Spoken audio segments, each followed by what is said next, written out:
30 నిమిషాలలో నొప్పి లేకుండా వేడికోస్ స్వయం చికిత్స ఆవేశ హాస్పిటల్ హైదరాబాద్.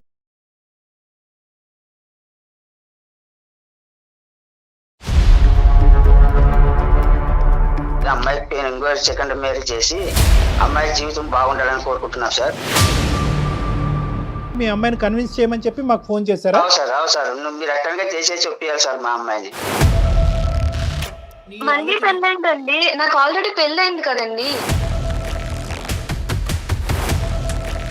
నీకేంటంటే నీ భర్త యొక్క మనసు కనిపిస్తుంది, ప్రపంచానికి మీ తల్లిదండ్రులకి ఏంటంటే అక్కడ ఉండేటటువంటి ఫిజికల్ ప్రాబ్లం, నువ్వు పడేటటువంటి కష్టం కనిపిస్తుంది. ఆడది పెళ్లి చేసుకున్నది శారీరక సుఖం కోసమా? 20 సంవత్సరాల పాటు కని పెంచి ఈ స్థాయి వరకు తీసుకొచ్చిన నిన్ను సుఖపడాలి అనే ఆలోచనతో తల్లిదండ్రులు మాట్లాడేటటువంటి ప్రేమతో కూడినటువంటి మాటలు. మా నాన్న చూసిన వాడు తాగుబోతాడు అయ్యుండి ఇలాంటి పొజిషన్ కి వచ్చి ఉంటే నేను వదిలేసి వేరే పెళ్లి చేసుకునేదాన్ని. అతని యొక్క సర్వీస్ ఎవరు చేస్తున్నారు? నా భర్త కదా, నేను బయట వాళ్ళతో ఎందుకు చేయిస్తానండి? ఇప్పుడు పెళ్లిలో ప్రమాణాలకు అర్థమే ఉంది నేను వేరే వాళ్ళతో చేయిస్తే. ఒకసారి కన్యాదానం చేసిన తర్వాత పూర్తి బాధ్యత భర్తది. ఆయన నాకు తండ్రి తల్లి అన్ని. నేను ఆయన వదిలైతే రాను, వేరే పెళ్లి చేసుకోను. కావాలంటే వీళ్ళని వదిలేసుకుంటాను. కానీ మీరు ఇంకొకసారి ఇలా పెళ్లి గురించి మాట్లాడేలా అయితే కాల్ చేయొద్దు. నాకు మీతో అమ్మ నాన్న అనే సంబంధం కూడా పెంచుకుంటాను నేను. మాకు కూడా తల్లిదండ్రుల కన్నా ఓ ప్రేమ అనేది ఉంటుంది కదా సార్. అమ్మాయిని కూడా మంచిగా చూసుకున్న వానికి ఒకటి మంచి వానికి ఇచ్చి మళ్ళా. మరి ఇప్పుడున్న మీ అల్లుడిని మంచివాడనే కదా? ఆయన సూసైడ్ కూడా చేసుకోవడానికి ట్రై చేశారు. ఆయన కంటే ముందు నేను చచ్చిపోతాను ఆయన లేకపోతే. సార్ పోయినంత కాలం సేవ్ చేసుకుంటా ఎన్నాళ్ళు ఉంటుంది సార్ ఆయనకి.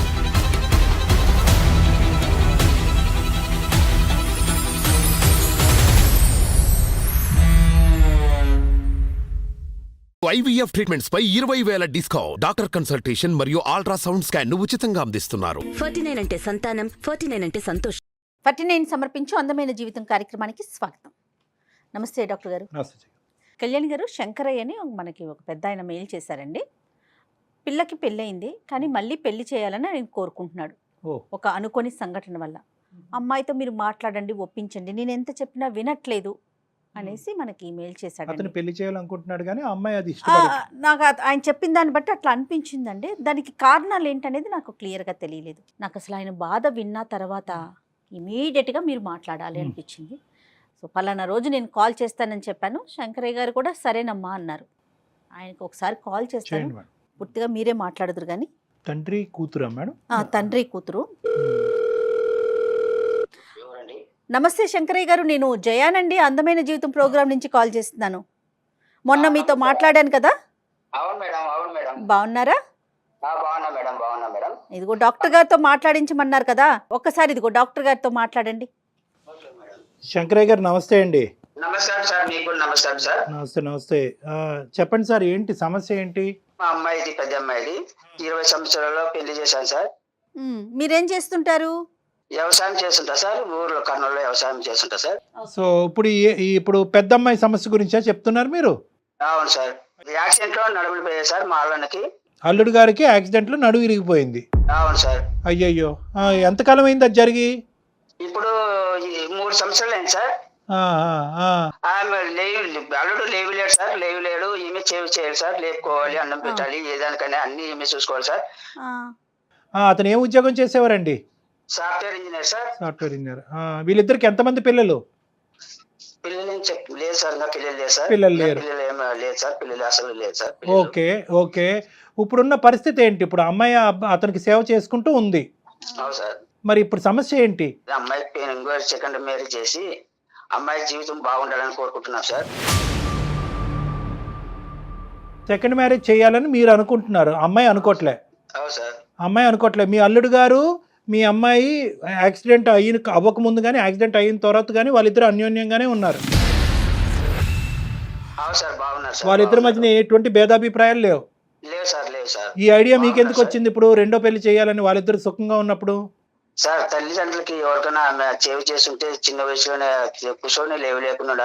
ఆయన లేకపోవడం ఇంకేమైనా కార్యక్రమాలు జరగాలా ఇంట్లో? మీ అమ్మాయి పెళ్లి అవుతుంది. అమ్మాయి సార్, అమ్మాయి అబ్బాయి అంటారు కదా సార్. పెళ్లి అయ్యేవాళ్ళు రేపు పక్కన పెళ్లి, వాళ్ళ పెళ్లి అయిన తర్వాత ఈమెని ఎవరు చూసారని గ్యారంటీ ఏమి సార్? సో మీ ఉద్దేశం ఏంటంటే మీ అమ్మాయికి జీవితం ఇవ్వాలి అనేటటువంటిది ఒకటి, కొత్త జీవితం అవును సార్. ఇవ్వాలి అనేది. కానీ అవును వాళ్ళ సార్. వరకు మాత్రం బాగానే అడ్జస్ట్ అయిపోతున్నది. ఈ ప్రస్తావన మీ అమ్మాయి దగ్గర తీసుకెళ్ళినప్పుడల్లా మీ అమ్మాయి సార్. ఏమంటా ఉంటది? నాకు ఇష్టం లేదు, నాకు ఆయన బాగా చూస్తున్నాడు కదా, ఆయన కావాలి అని అంటారు సార్. ఇప్పుడు మేమేం చేయాలి? మీ అమ్మాయి పెళ్లి చేయాలా? మా అమ్మాయికి మీరు ఒప్పియాలి సార్, ఎట్లా కానీ మీరు ఎలా దయచేసి. ఒప్పుకుంటుందండి? వాళ్ళిద్దరూ ఒక అన్యోన్యంగా ఉంటున్నారు, హ్యాపీగా ఉంటున్నారు, వాళ్ళ భవిష్యత్తు గురించి వాళ్ళు ఆలోచించుకుంటున్నారు. వీళ్ళకి ఏమన్నా కొద్దిగా ఆస్తిపాస్తులు అవి ఏమైనా ఉన్నాయా వెనక ముందు? ఉన్నాయి సార్, కొద్దిగా ఉన్నాయి. కాదు సార్, నేను ఏమంటానంటే మా తల్లిదండ్రులకు బాధ్యత ఉంటుంది సార్. మళ్ళీ వాళ్ళు బాధపడుతుంటే చూడలేము కదా సార్. అది కరెక్టే. కానీ బాధను భరించే వ్యక్తి ఎవరు? మీ అమ్మాయి కదా. ఆ అమ్మాయి అవును సార్, ఎటువంటి మా తల్లిదండ్రులు కని వాళ్ళకి మాకు కూడా బాధలు ఉండవా సార్? తను ఇబ్బంది పడినా పర్వాలా, నా భర్తే ముఖ్యం అంటుంది కదండి. ఆమె చెప్తారు మేడం. శంకర్. ఏమనుకుంటున్నామంటే మేడం, ఆ, మా ఆ. అమ్మాయి కూడా ఒక దారిని చూపించాలనుకున్నాం మేడం మేము. కరెక్టే. మీ తల్లిదండ్రులుగా మీ ఉద్దేశం కరెక్టే. కానీ నేను ఇంకొక మాట చెప్తాను. శంకరయ్య గారికి ఈ పరిస్థితి జరిగితే కనుక మీ భార్య గారు వెళ్ళి వేరే పెళ్లి చేసుకోవటం అనేటటువంటిది మీరు ఒప్పుకోగలరా? మీ భార్య ఒప్పుకుంటుందా? నేను ఈ ప్రస్తావన తీసుకొచ్చానని ఇంకో విధంగా అనుకోకండి. ఎందుకంటే పెళ్లి అనే బంధానికి ఏంటంటే ఇటువంటి అవరోధాలన్నీ దాటుకుని వెళ్తే, ఇటువంటి త్యాగాలన్నీ చేయడానికి నిర్ణయించుకుంటేనే ఆ పెళ్లి దాని యొక్క ప్రాముఖ్యత, దాని పవిత్రత. సో కాబట్టి అంటే ఇవన్నీ నేను తర్వాత మాట్లాడతానులేండి. కానీ మీ అమ్మాయి అయితే కనుక ఇది తీసి పారేస్తుంది. మీరైతే మాత్రం ఏమంటున్నారంటే మీ అమ్మాయిని కన్విన్స్ చేయమని చెప్పి మాకు ఫోన్ చేశారా? అవును సార్, మీరు అట్టంగా చేసేసి ఒప్పియాలి సార్ మా అమ్మాయిని. కొద్ది డెలికేట్ ఇష్యూ జయ గారు. కానీ అమ్మాయి ఎలా రియాక్ట్ అవుతుందో పూర్తిగా తన మనసు మీద ఆధారపడి ఉంటుంది కదా కళ్యాణ్ గారు. ఆ బాండ్ అనేటటువంటిది ఒకటి క్రియేట్ అవుతుంది చూడండి. ఆ బాండ్ అనేటటువంటిది ఈ యాక్సిడెంట్ ముందు ఒక 50% ఉంటే యాక్సిడెంట్ అయిన తర్వాత 100% అవుతుంది.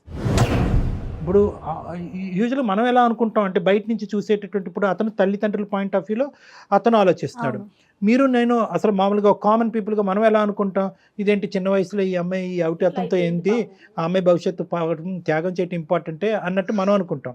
కానీ అక్కడ కాన్సెప్ట్ ఎలా ఉంటుందంటే, ఒకప్పుడు అది ఒక డెలికేటు ప్రాబ్లమాటిక్ టాక్సిక్ రిలేషన్షిప్ అనుకోండి. మరి నీకు దన్నారా బాబు, ఇప్పుడు సుఖం లేదు, ఇప్పుడు అసలు సుఖం లేదు నీతో అని చెప్పి వెళ్ళిపోయి ఉండేది. కానీ ఇక్కడ ఏంటంటే బాధ్యత పెరిగింది ఆ అమ్మాయికి. సో ఆ యాంగిల్లో ఒకసారి మాట్లాడి చూద్దాం. 2 కాన్సెప్ట్స్ మేడం. ఒక జీవితం పోయాలి అని అనుకునే ఒక తల్లిదండ్రులు, ఒక కొత్త జీవితం పోయాలనేటటువంటి కూతురు జీవితం ఇలా అవ్వకూడదనే తపన, భర్త బాధ్యత నాది కాకపోతే ఎవరు అని ఆలోచించేటటువంటి ఒక భార్య, ఈ రెండిట్ల సంఘర్షణ మనం ఈరోజు ఇచ్చేయాలి. తప్పకుండా అండి. మరి శంకరయ్య గారు, మీరు పాపను లైన్లో తీసుకుంటారా లేకపోతే నేను కాన్ఫరెన్స్లోకి తీసుకోనా? మేడం గారు మీరు మాట్లాడినమ్మా. నేను మాట్లాడినా సరే. మీరు మాట్లాడి లేవులో నేను వింటుంటాను. మాట్లాడతాను. అట్లానే సరే పెద్ద ఆయన ఏం అనలేకపోతున్నావు. The person you are speaking with has... hello hello Vani గారు. చెప్పండి ఎవరు? నమస్తే అమ్మా, నేను జయాని అందమైన జీవితం ప్రోగ్రామ్ నుంచి కాల్ చేస్తున్నాను. నమస్తే అండి, చెప్పండి. నమస్తే. నాతో పాటు డాక్టర్ కళ్యాణ్ చక్రవర్తి గారు కూడా ఉన్నారు. అలానే మీ నాన్నగారు కూడా లైన్లో ఉన్నారమ్మా. ఆయన ఒక్కసారి మీతో మాట్లాడాలి అని చెప్పేసరికి నేను మిమ్మల్ని లైన్లోకి తీసుకున్నాను. ఆయన ఒక చిన్న సమస్యని మా దాకా తీసుకొచ్చారు. ఒక సలహా కోసం మమ్మల్ని సంప్రదించారు సుమన్ టీవీని. ఏ సమస్య అండి? ఒక్కసారి మా డాక్టర్ గారు మాట్లాడతారు చూడు. వాణి నమస్తే అమ్మా. నమస్తే అండి, చెప్పండి. ఇప్పుడు ఏంటంటే నాన్నగారు ఎలా చెప్పాలో నాకు అర్థం కావట్లేదు. అంటే ఒక తండ్రిగా అతను నిన్ను చూసే కోణము వర్సెస్ నువ్వు నీ జీవితాన్ని చూసుకునే కోణము, ఈ రెండిట్ల మధ్యన జరిగినటువంటి ఒక చిన్న సంఘర్షణ. అతను ఏమంటారంటే, మా అల్లుడు గారు చాలా మంచివారు, చాలా గొప్ప పెళ్ళి, కానీ దురదృష్టం కొద్దీ ఒక సంఘటన జరిగింది. అతను అవిటివాడు అయ్యాడు, మంచాన పడ్డాడు.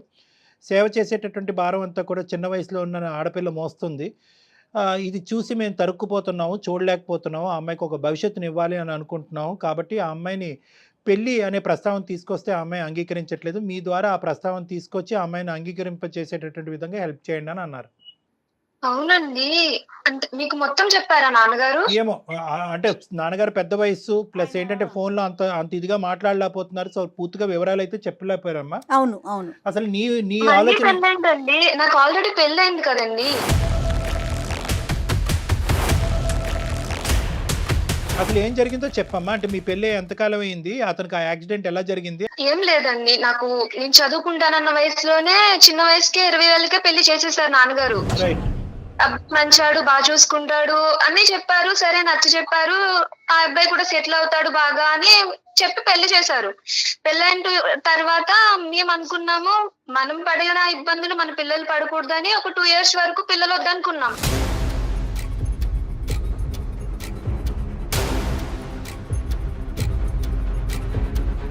మేమంటూ కొంచెం ఫినాన్షియల్ గా సెటిల్ అయిన తర్వాత పిల్లల్ని కందాం ప్లాన్ చేసుకుందామని. మేబీ ఇంకా త్వరగానే మేము సెటిల్ అయ్యాము. 2 years లో బాగా సంపాదించుకున్నాము. అంత వెల్ సెటిల్డ్ హోమ్ తీసుకున్నాము, కార్ తీసుకున్నాము. మనకు ఇప్పుడు పిల్లల్ని చూసుకునే పొజిషన్ వచ్చింది అని ప్లాన్ చేసుకుందామని హనీమూన్ ప్లాన్ చేసుకున్నాం. అన్ఎక్స్పెక్టెడ్లీ సో మేము వెళ్ళిన టైం బాగాలేదు, నా రాత బాగాలేదు, మొత్తానికి యాక్సిడెంట్ అయ్యింది.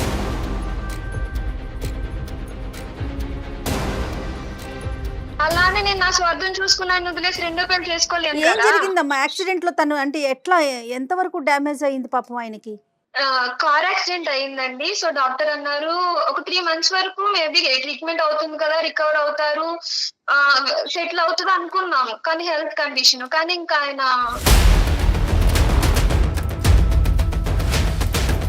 అంటే ఇప్పుడు ప్రస్తుతం ఎలా ఉన్నారమ్మా? మంచం మీద ఉన్నారా? అతని పని అతను చేసుకుంటారా? యూరినరీ అండ్ మోషన్ రిఫ్లెక్సెస్ పని చేసుకోవట్లేదండి. అతను పని అతను చేసుకోవట్లేదు. ఇంకా అతను పిల్లలు అనడానికి మీకు వీలు అవ్వదని చెప్పేశారు డాక్టర్స్. పిల్లలు కంటానికి ఓకే అమ్మా. పిల్లలు లేకపోవటం అనేది కావాలంటే మీ ఇద్దరు మనసులు పెద్దవైతే కనుక దత్తత చేసుకోవచ్చు పిల్లల్ని. అది కాదు ఇక్కడ. అతని యొక్క సర్వీస్ ఎవరు చేస్తున్నారు? అతనికి సంబంధించినటువంటి సేవలు ఎవరన్నా మనిషిని పెట్టుకున్నారా? మీరే చేయాలా? యూరిన్ కానీ మోషన్ కానీ బట్టలు స్నానం చేస్తానండి. నా భర్త కదా, నేను బయట వాళ్ళతో ఎందుకు చేయిస్తానండి? ఇప్పుడు పెళ్లిలో ప్రమాణాలకు అర్థమే ఉంది నేను వేరే వాళ్ళతో చేయిస్తే. Right as long as you're happy అమ్మ. నువ్వు హ్యాపీయే కదా. అంటే ఆ పనులు చేయటంలో ప్రస్తుతం అయితే కనుక నీ వయసు బట్టి అవనియండి, నీ ఓపిక బట్టి అవనియండి, మీరేం అలసిపోలేదు కదా. నేనైతే అసలు నాకు నిజం చెప్తున్నాను కదండి, ఆయన ఆ 2 years లో మేము హ్యాపీ సెటిల్ అవ్వాలనుకున్న 2 years లో నన్ను కాలు కింద పెట్టకుండా రాణిలో చూసుకున్నారు. మొత్తం స్ట్రగుల్స్ అన్ని ఆయనే ఫేస్ చేశారు. ఇంత ఇబ్బంది కూడా ఆయన నన్ను ఫేస్ చేయలేదు అనమాట. నేను అయ్యో సెటిల్ కాలేను అని చేసుకున్నాను, ఇన్ని ఇబ్బందులు పడుతున్నాను, మేబీ మా నాన్న చూసిన వాడు తాగుబోతాడు అయ్యుండి ఇలాంటి పొజిషన్ కి వచ్చి ఉంటే నేను వదిలేసి వేరే పెళ్లి చేసుకునేదాన్నేమో. కానీ ఆయన నన్ను రాణిలా చూసుకున్నారు. నా స్వార్థం నేను చూసుకున్నప్పుడు వచ్చాను ఆయనకి కష్టం వచ్చిందని. ఆడది పెళ్లి చేసుకున్నది శారీరక సుఖం కోసమా? పిల్లల కోసమా? పిల్లలంటే వేరే పెంచుకోవచ్చు, బోల్డ్ అని పద్ధతులు ఉన్నాయి. ఆయన తోడు కోసం పెళ్లినాటి ప్రమాణాల్లో ఇంక మర్చిపోవాలి నేను. ఓకే ఆయన కష్టం వచ్చింది, నేను వదిలేసి వచ్చేయాలి, నా సుఖం నేను చూసుకోవాలి అని వచ్చిమంటారా చెప్పండి? మరి మీ నాన్నగారు ఎందుకు ఇలా ఆలోచిస్తున్నారు? ఇప్పుడు ఒక తండ్రిగా ఆయనకు ఉండే బాధ ఆయనకు ఉంటదండి. నేను ఆయన బాధని తప్పు పట్టట్లేదు. వేరే పెళ్లి చేసుకోమండలో ఆయన బాధ కనబడుతుంది, రేపు అన్న రోజు నన్ను ఎవరు చూసుకుంటారని. కానీ నా భర్తను ఎవరు చూసుకుంటారు? నేను వేరే పెళ్లి చేసుకుని వెళ్ళిపోతే అసలు నేను వేరే పెళ్లి చేసుకునే ఆలోచన కూడా లేదండి. నేను చాలా హ్యాపీగా ఉన్నా నా భర్తతో. అయినా నేను కష్టం అనుకుని చేయట్లేదండి, అది ఇష్టం అనుకుని చేస్తున్నాను. ఇప్పుడు నేను కన్న పిల్లలైనా చిన్నప్పుడు నేను ఎలా చూసుకోవాలి వాళ్ళని? ఇవన్నీ సేవలు చెయ్యాలి కదా. 2 years అయినా 10 years అయినా 20 years అయినా ఎంతకాలం అయినా కూడా అతను సేవ్ చేసుకుంటూ అలా ఉండిపోతానని అంటున్నావు. అతను సేవ చేసుకుంటానే బ్రతుకుతానండి. ఇప్పుడు భర్త లేని ఆడవాళ్ళు చాలా మంది ఉన్నారు. భర్త ఇలా మంచాన్ని పడిన ఆడవాళ్ళు వేరే పెళ్లి చేసుకుంటారేమో కొంచెం మంది. నాకైతే అది తప్పని అనిపించదు. వేరే పెళ్లి చేసుకోవాలన్న ఆలోచన లేదు. నా భర్తకు సేవ చేసుకోవడం నాకు ఇష్టం. నీతో మాట్లాడుతుంటే అసలు ఎటువంటి స్వార్థం లేకుండా మాట్లాడినటువంటి ఒక గొప్ప స్త్రీని కనిపిస్తున్నావు, వినిపిస్తుంది. నెంబర్ 1. నెంబర్ 2 ఏంటంటే కనుక అసలు ఎక్కడా కూడా నీ గురించి నువ్వు ఆలోచించవు. నీ వయసు చిన్నది. అసలు 10-15 years పాటు ప్రయాణం చేసిన ఒక భర్త గురించి మాట్లాడినటువంటి గొప్పగా మాట్లాడుతున్నావు అంటే కనుక అతను నిన్ను ఎంత గొప్పగా చూసుకున్నాడు ఆ 2 yearsలో. ఎందుకంటే చదువుకోవాల్సినటువంటి దాన్ని చిన్న వయసులోనే నన్ను పెళ్లి చేశారు అంటే కనుక ఎంత కాదనుకున్నా పెళ్లిలోకి డిసప్పాయింట్మెంట్తోనే ఎంటర్ అయ్యావు. కానీ ఆ డిసప్పాయింట్మెంట్ తీసేసి నీకు ఒక కొత్త జీవితాన్ని ఇచ్చి ఈరోజు అతని జీవితాంతం అలా మంచం పడి ఉన్నా కూడా I'm ready to take the burden అని నువ్వు అని అంటున్నావు అంటే కనుక చాలా గ్రేట్ అమ్మా. చాలా గొప్పగా అనిపిస్తుంది, గర్వంగా కూడా అనిపిస్తుంది. నువ్వు వేరే పెళ్లి చేసుకొని అంటారు ఆయన. నేను ఆయన ఉండి చేసుకోనేమో అని ఆయన సూసైడ్ కూడా చేసుకోవడానికి ట్రై చేశారు. కాపాడుకున్నాను కాబట్టి సరిపోయింది. నాకు ఆయన లేకపోతే నేను చచ్చిపోతాను. ఆయన కంటే ముందు నేను చచ్చిపోతాను ఆయన లేకపోతే. శంకరయ్య గారు, మరి సార్. ఇప్పుడు పరిస్థితి ఎలా ఉంది? ఇక్కడ మేము మాట్లాడేది ఏంటో నాకు అర్థం కావట్లేదు శంకరయ్య గారు. ఇప్పుడు ఆ తను అమ్మాయి చాలా స్ట్రాంగ్ గా ఉంది. చాలా గంటపదం మాట్లాడుతుంది ఆ అమ్మాయి. ఏంటంటే వాళ్ళిద్దరి మధ్యన బాండింగ్ బ్రహ్మదేవుడు దిగి వచ్చినా విడదీయలేడు అనే విధంగా మాట్లాడుతుంది. మీరు నేను ఏమాత్రం అవును సార్, మాకు కూడా తల్లిదండ్రులకనే ఓ ప్రేమ అనేది ఉంటది కదా సార్. అమ్మాయిని కూడా మంచిగా చూసుకున్న వానికి ఒకటి మంచి వానికి ఇచ్చి మళ్ళా బాగా జీవితం బాగుండాలని కోరుకుంటాం సార్. మేము కూడా అంటే ఇప్పుడు ఇతను చెడ్డవాడయ్యాడా? యాక్సిడెంట్ అయిన తర్వాత మీరు ఒక మంచివాడిని తీసుకొస్తానంటున్నారు. మరి ఇప్పుడున్న మీ అల్లుడిని మంచివాడనే కదా ఇంతకు ముందు పెళ్లి చేశారు. యాక్సిడెంట్ అయిన తర్వాత చెడ్డవాడయ్యాడా? సార్ పోయినంత కాలం సేవ్ చేసుకుంటా ఎన్నాళ్ళు ఉంటారు సార్ ఆయనకి. సరే అవునండి, ఒకసారి కన్యాదానం చేసిన తర్వాత పూర్తి బాధ్యత భర్తది. ఆయన నాకు తండ్రి తల్లి అన్ని. నేను ఆయన వదిలైతే రాను, వేరే పెళ్లి చేసుకోను. కావాలంటే వీళ్ళని వదిలేసుకుంటాను. కానీ కాదమ్మా, నేను మీ మంచి కోరికే కదమ్మా చెప్పేది. నేను కూడా నా మంచి కోరిక ఏంటో నాన్నగారు, మొత్తం అన్ని ఆయన నాకు సెటిల్ చేసి పెట్టాడు. నేను బయటికి వెళ్ళి కష్టపడాల్సిన అవసరం లేదు. ఆయన జాబ్ చేస్తున్నారు ఇప్పుడు. ఆయన పని చేయండి మాకు అంత అవసరం. నేను ఆయన సేవ చేసుకుంటాను, ఆయన నన్ను చూసుకుంటాడు. మాకు ఎలాంటి ప్రాబ్లం లేదు. మేము చాలా హ్యాపీగా ఉన్నాం ఇప్పుడైనా. అవునమ్మా, రేపు జరిగే పరిస్థితుల్లో ఏమైనా తారుమారు ఏదైనా పరిస్థితులు జరగడానికి జరిగే అప్పుడు ఎవరు చూసుకుంటారమ్మా? ఇప్పుడు మీ తమ్ముడు చూసుకుంటారా, మీ చెల్లెలు చూసుకుంటారా? రేపు జరగడానికి మేము లేకుండా అయిపోతాం అనుకో, అప్పుడు పరిస్థితులు ఎలా ఉంటాయమ్మా? అప్పుడు ఒకసారి ఆలోచన చేసుకోమ్మా నువ్వే. కాదమ్మా ఇప్పుడు వాణి, రోజులు ఎలా ఉన్నాయంటే పొద్దుట ఆఫీస్కి వెళ్తే సాయంత్రానికి తిరిగి వస్తున్నామో లేదో కూడా తెలియట్లేదు నాన్నగారు. అలాంటిది రేపటి భవిష్యత్తు గురించి ఆలోచించి ప్రస్తుతం ఉన్న మా ఆయన నేనెందుకు వదిలేసి ఇంకొక పెళ్లి చేసుకోవాలి? Literally ప్రతి నాకు ప్రశ్నకి ఆయనతో నేను సుఖంగా సంతోషంగా ఉన్నా. ప్రతి ప్రశ్నకి సమాధానం ఉందా అమ్మ దగ్గర? అంటే ఫోన్ ఎంత చేయొద్దు. mentally నాకు మీరు prepare? ఇంకొకసారి ఇలా పెళ్లి గురించి మాట్లాడేలా అయితే కాల్ చేయొద్దు. నాకు మీతో అమ్మ నాన్న అనే సంబంధం కూడా తెంచుకుంటాను నేను.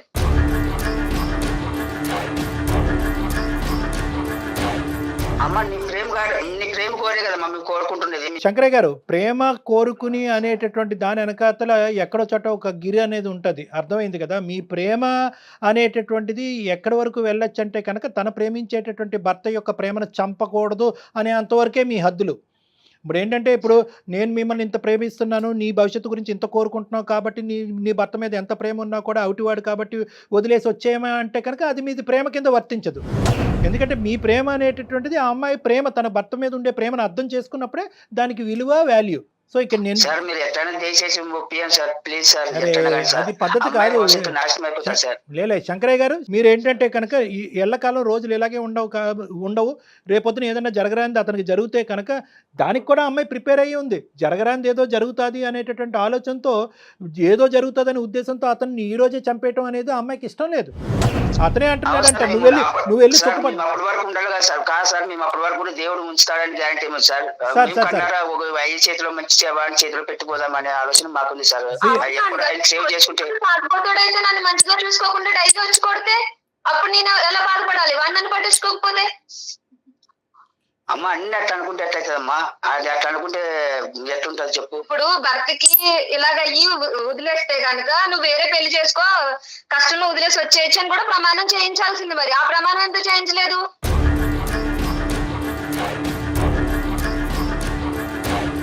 అమ్మ ఇప్పుడు నువ్వు ఎంతైతే కనుక నీ 2 సంవత్సరాల పాటు ప్రయాణం చేసినటువంటి నీ భర్త గురించి అంత గొప్పగా మాట్లాడి, ఆ ప్రేమ గురించి అంత బలం గురించి అంత మాట్లాడుతున్నావు, 20 సంవత్సరాల పాటు కని పెంచి ఈ స్థాయి వరకు తీసుకొచ్చిన నిన్ను సుఖపడాలి అనే ఆలోచనతో తల్లిదండ్రులు మాట్లాడేటటువంటి ప్రేమతో కూడినటువంటి మాటలు, అభిప్రాయాలు వేరేనమ్మా, అభిప్రాయాలు వేరు. అవునండి, అవును నాన్నగారు, నేను ఇలా బాధపడుతున్నాను, నాకు ఈ కష్టం వచ్చింది, నేను తనకు చేయలేకపోతున్నాను సేవ, మీ ఇష్ట ప్రకారం నాకు పెళ్లి చేయండి అని నేను అతని దగ్గరికి వెళ్ళి నా కష్టాన్ని చెప్పుకుంటే కదా ఆయనకు బాధపడాలి. నేను చాలా సుఖంగా ఉన్నాను, చాలా సంతోషంగా ఉన్నాను, నా భర్త నాతో మాట్లాడితే చాలు, మేము కలిసి నవ్వుకుంటే చాలు, నాకు ఇంకేం అవసరం లేదు, నాకు నా భర్త ఉంటే చాలు అని నేను అంటున్నానండి. నీ సంతోషాన్ని, సుఖాన్ని నువ్వు ఒక విధంగా డిఫైన్ చేస్తున్నావు, ప్రపంచానికి ఒక విధంగా కనిపిస్తుంది. అందులో మీ తల్లిదండ్రులు కూడా ఒక భాగమే. అంటే ఏంటంటే, సేవలు చేసుకుంటూ కింద మీద పడుతూ నీ జీవితం లేకుండా అనేటటువంటి విధంగా ఒకటి ఆలోచించేది. రెండోది ఏంటంటే, రేపొద్దున ఏదన్నా జరగరాంది జరిగితే కనుక మా అమ్మాయి అప్పుడు మేము బతుకుండాలి కదా, అప్పుడు మా అమ్మాయి పరిస్థితి ఏంటని. అంటే తల్లిదండ్రుల పాయింట్ ఆఫ్ వ్యూలో వాళ్ళు ఆలోచిస్తున్నారు. నీకు ఒక సలహా సూచన ఇచ్చారు, ఆ సలహా సూచన నీకు నచ్చకపోతే, అభిప్రాయం నీకు నచ్చకపోతే అది ససేమిరా వద్దు నాన్న అని చెప్పండే కానీ, ఈ ఆలోచన నీ బ్రెయిన్లో ఇంప్లాంట్ చేసేటటువంటి ప్రయత్నం చేస్తున్నారు. కాబట్టి మీరు ఎటువంటి తల్లిదండ్రులు ఇలా చేసేటట్టయితే కనుక నేను మరోసారి ఫోన్ ఎత్తను అంటే కనుక అది పద్ధతి కాదమ్మా. అంటే నేను అనేది ఏంటంటే, నువ్వు చేసుకునేది అది నీ రైటు. నీ భర్త ఎలా ఉన్నా కూడా నువ్వు హ్యాపీ, నువ్వు నీ భర్త హ్యాపీగా ఉన్నారని అనుకుంటున్నావు, ఆ సేవలోనే నువ్వు దైవ కార్యక్రమాన్ని నువ్వు చూసుకుంటున్నప్పుడు you go head, no problem. కానీ దయచేసి ఏ యాంగిల్లో వచ్చి ఏ విధంగా నీ తల్లిదండ్రులు ఒక ప్రేమతో వచ్చి మాట్లాడుతున్నారో వాళ్ళని మొత్తం దయచేసి మిస్అండర్స్టాండ్ చేసుకోవద్దమ్మా. అర్థమైంది కదా? అవును సార్, కానీ నేను ఎప్పుడు నా తల్లిదండ్రులని మిస్ అవుతున్నాను. పెళ్లి చేసుకుని వచ్చాను, నాకు నాన్నని చూడాలని ఉంది, అమ్మని చూడాలని ఉంది, నా పుట్టింటికి వెళ్ళాలని ఉంది అని నాకు ఎప్పుడు అనిపించలేదు. నన్ను అంత బాగా చూసుకున్నారు, వీళ్ళకంటే బాగా చూసుకున్నారు నన్ను ఆయన. అదే నాకు అర్థమవుతుందమ్మా. ఎటొచ్చి ఏంటంటే ఇప్పుడు నీకేంటంటే నీ భర్త యొక్క మనసు కనిపిస్తుంది, ప్రపంచానికి మీ తల్లిదండ్రులకి ఏంటంటే అక్కడ ఉండేటటువంటి ఫిజికల్ ప్రాబ్లం నువ్వు పడేటటువంటి కష్టం కనిపిస్తుంది. వాళ్ళది తప్పు లేదు, నీది తప్పు లేదు, అర్థమైందా? కానీ at the end of the day నువ్వు ఇంత బలంగా కోరుకుంటున్నావు కాబట్టి నా చావో రేవో నాకు అంతా ఇక్కడే, నా భర్తతోనే అన్నీ, నేను ఏ కార్యక్రమం చేసినా కనుక అందులో కష్టాన్ని చూడట్లేదు, ప్రేమని సంతోషాన్ని చూస్తున్నాను నువ్వు అంటున్నావు కాబట్టి ప్రపంచం అంతా కూడా ఏకమై నీకు వ్యతిరేకంగా వచ్చినా కూడా నిన్నేమీ చేయలేదు, మార్చలేదమ్మా. శంకరయ్య గారికి ఒక్కసారి చెప్పండి కళ్యాణ్ గారు. శంకరయ్య గారు సార్ చెప్పండి సార్. దీన్ని ఇక్కడితో ఆపేద్దాం. ఎందుకంటే కనుక ఇప్పుడు ఆ అమ్మాయి అక్కడ భర్తను వదిలేయటం అనేటటువంటిది జరగనటువంటి పని, ఇంకో పెళ్లి జరగటం అనేది డబల్ ఇంపాసిబుల్. మీరు ఆ అమ్మాయి బాగు కోరుకోవటం అనేది ఆ అమ్మాయికి కూడా అది బాగు అని అనిపిస్తే కనుక మీరు బాగు కోరుకోవడం, ఆ అమ్మాయికి అది బాగు అనిపించట్లేదు, ఆ అమ్మాయికి అది నరకం అనిపిస్తుంది. మూడో అంశం చెప్తాను వినండి. ఆ అమ్మాయి మీ అల్లుడు గారిని వదిలేసి రావటం అనేది జరగదు. ఇంకో పెళ్ళి అంటారా, అది మీరు కల్లో కూడా ఊహించుకోవద్దు. మీరు ఇది రబ్బర్ బ్యాండ్ లాగా ఇలా సాగదీసుకుంటూ పోతే రబ్బర్ బ్యాండ్ కూడా తెగుతుంది, మీ ఇద్దరి మధ్యన బంధం తెగిపోయే అవకాశం ఉంది. ఆ అమ్మాయి అంది ఇంకో ప్రస్తావన, మళ్ళీ ఇంకోసారి ఈ ప్రస్తావన తీసుకొచ్చావంటే కనుక నీ ఫోనే ఎత్తను, నాకు అమ్మ నాన్న లేరు, నా భర్తే చాలు అనేటటువంటి పదాలు ఆ అమ్మాయి వాడుతుంది. అంటే దాన్ని బట్టి ఏంటంటే మీకు ఇచ్చేటటువంటి గౌరవం తగ్గించడం, మీ మీద ప్రేమ చంపించుకోవటం కాదు, కానీ ప్రేమ అనుకుంటూనే వచ్చి మీరు వాళ్ళ ప్రేమని ఇచ్చేస్తున్నారనేటటువంటి బాధతో ఎక్కడ ఆ అమ్మాయి బ్రెయిన్ వాష్ అయిపోయి రేపొద్దున ఆ భర్త దగ్గర నుంచి దూరం అయిపోద్ది అనే అభద్రతలో ఆ అమ్మాయి ఉంది. కాబట్టి ఈరోజు మీ పరిధిలో మీరు ఉండండి, నాకు నచ్చినటువంటి పని నా చేత బలవంతంగా చేయకండి అని చెప్పి 1కి 100 సార్లు ఆ అమ్మాయి చెప్తుంది. కాబట్టి ఈ ప్రస్తావన ఇక్కడితో వదిలేసేయండి. దయచేసి మీరు అర్థం చేసుకోండి.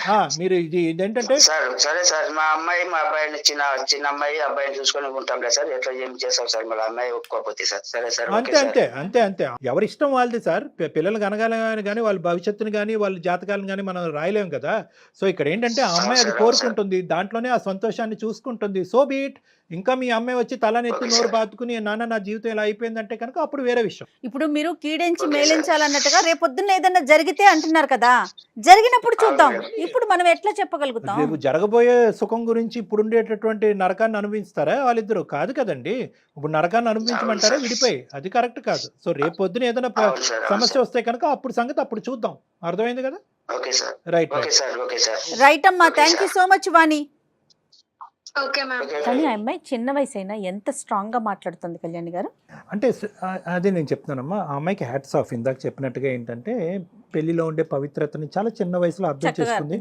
ఇష్టం లేకుండా కష్టమైనా కూడా పెళ్లిలోకి ఎంటర్ అయిన తర్వాత పెళ్లి యొక్క విలువ, అంటే పెళ్లి యొక్క పవిత్రత, పెళ్లి యొక్క వాల్యూ అది మేడం. అంటే ఏంటంటే there is a bonding and relationship. అది ఒకటి. నేను కోరుకునేది ఏంటంటే ఈరోజు తండ్రిగా అతను ప్రార్థన చేయాలన్నా మన సుమన్ టీవీ అనేది అంత మంచి వ్యక్తికి కలకాలం ఒక మంచి జీవితం రావాలని కోరుకోవాలి. ఇదే ఓర్పు, ఓపిక, సహనం జీవితాంతం ఉండాలి. ఎందుకంటే చిన్న వయసులో ఉండే సహనం, ఓపిక రేపొద్దున పెద్ద వయసు వచ్చిన తర్వాత ఉంటుందా ఉండదా అనేది మనకు తెలీదు. అయినా కానీ ఉండేటట్టుగానే ఆ అమ్మాయి ఒక మాట తీరు, పద్ధతి, వ్యవహారం అనిపిస్తుంది. కాబట్టి ఖచ్చితంగా వాళ్ళిద్దరి జీవితాలకి మంచి ఆయుష్ పోస్తాడు భగవంతుని ప్రార్థిస్తున్నాం. తప్పకుండా అండి. Thank you so much Kalyan గారు. నమస్తే అండి. నమస్తే. IVF ట్రీట్మెంట్స్ పై 20,000 డిస్కౌంట్, డాక్టర్ కన్సల్టేషన్ మరియు అల్ట్రాసౌండ్ స్కాన్ ను ఉచితంగా అందిస్తున్నారు. 49 అంటే సంతానం, 49 అంటే సంతోషం.